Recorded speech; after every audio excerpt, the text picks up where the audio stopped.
I have to say, first of all, the last time I talked to you, there was this whole, I don't want to be the face of the first Marvel franchise that might fail. I got actors commercials in my future. See this face? Hey, you never know, man. You never know. I was very concerned about the idea of being the first bombing Marvel franchise.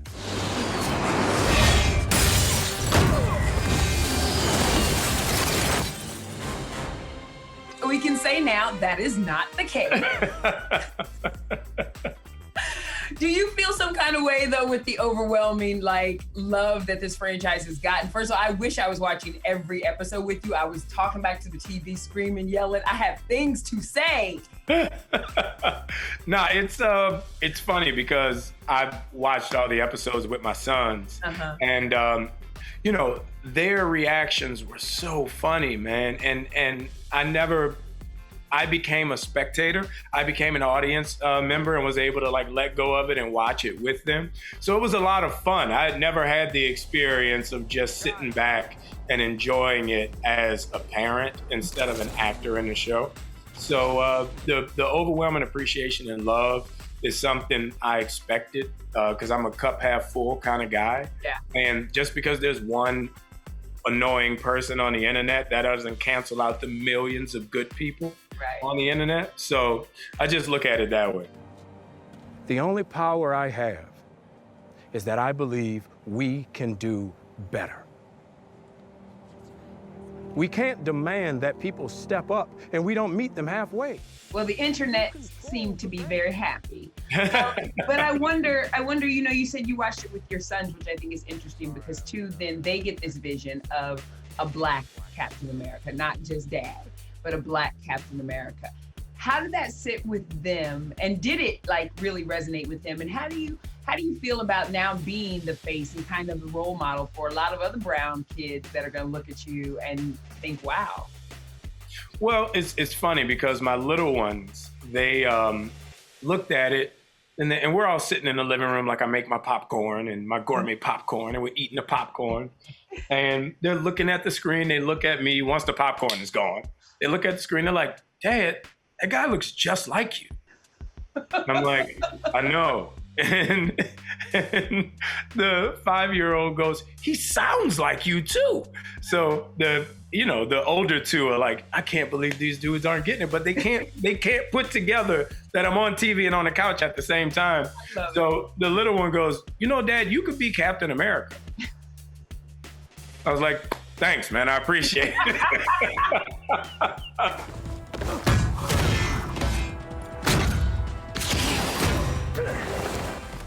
Your daddy's got the shield. Come on, baby. Well, people are going to say that, there's going to be the comparisons made. So what do you think the biggest difference going forward of Chris's cap and your cap is going to be? I think what was interesting with Chris's cap and what Chris Evans was able to do with that character was really bring a level of strength and confidence to him. He really brought an even-keeled, well-rounded, three-dimensional character. Yeah. I think Sam Wilson, because he was a counselor of vets, because of his background with his family, and a lot of people don't realize Sam Wilson is the only superhero who has no superpowers. He's just a regular guy who went for a jog and became an Avenger, right? Yeah. So, he comes from a place of humanity and humility. Mm-hmm. It's not so much him just going through and tearing stuff up. It's more so much about the cerebral, introspective idea of how do you handle a problem, because he was a counselor. Right. So he still got them hands though, but he's not a superhero. He's a regular guy. There was a certain aspect of, let's say, his physique, I guess we could say, that was highlighted. There was even a quote about it in Endgame. That is America's ass. That's America's ass. Uh-huh. So if we're saying now, any suggestions about what, your cap highlight should be in your uniform? Well, I would say, I'm more of a beefier guy than Chris. Chris is, contained. He's compact. I'm more robust. So, I think people won't be disappointed with the round brown. So Cap Cakes and Round Brown. I love it. I love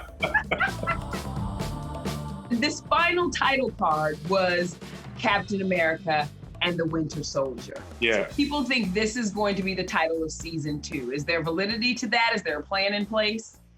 I don't know. I haven't heard anything. No one's called me. So You're Captain America. How nobody call you? Nobody called. I'm like, my phone worked, dog. I pay my bill every month. So I don't know. I don't know what's going on. They always have some kind of plan, but there's like 30 million projects, in production right now. Yeah. So I just wait for the phone call from Kevin and Nate to tell me what I'm doing. Now, is that the Marvel answer because you want to stay Captain America, or is that the real deal that you really don't know? Wait, Ms. Turner, is that the question with you trying to get me fired? Is that what you're saying? Got it. I mean, literally, it's been 3 days and you're trying to get me fired. 3 days. I'm going to leave it alone. I like Black Captain America. I want you to stay in your job.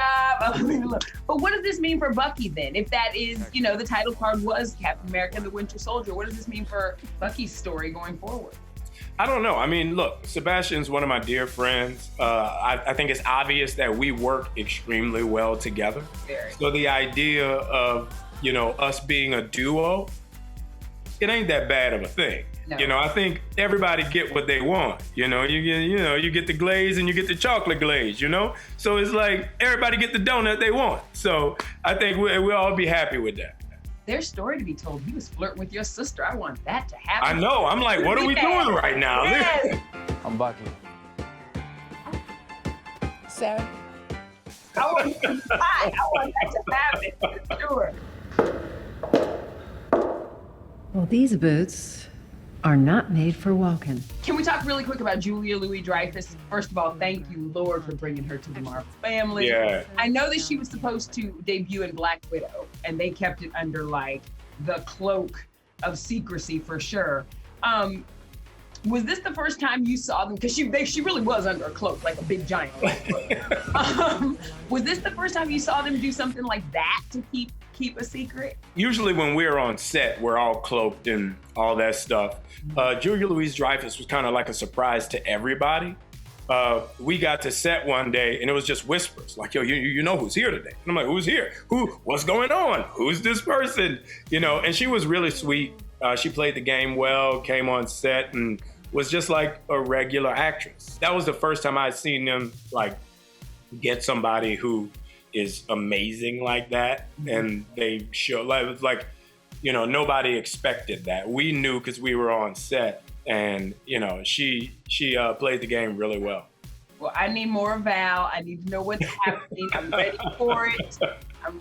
She's just so good though. It's like she's so sassy, but in a nice way.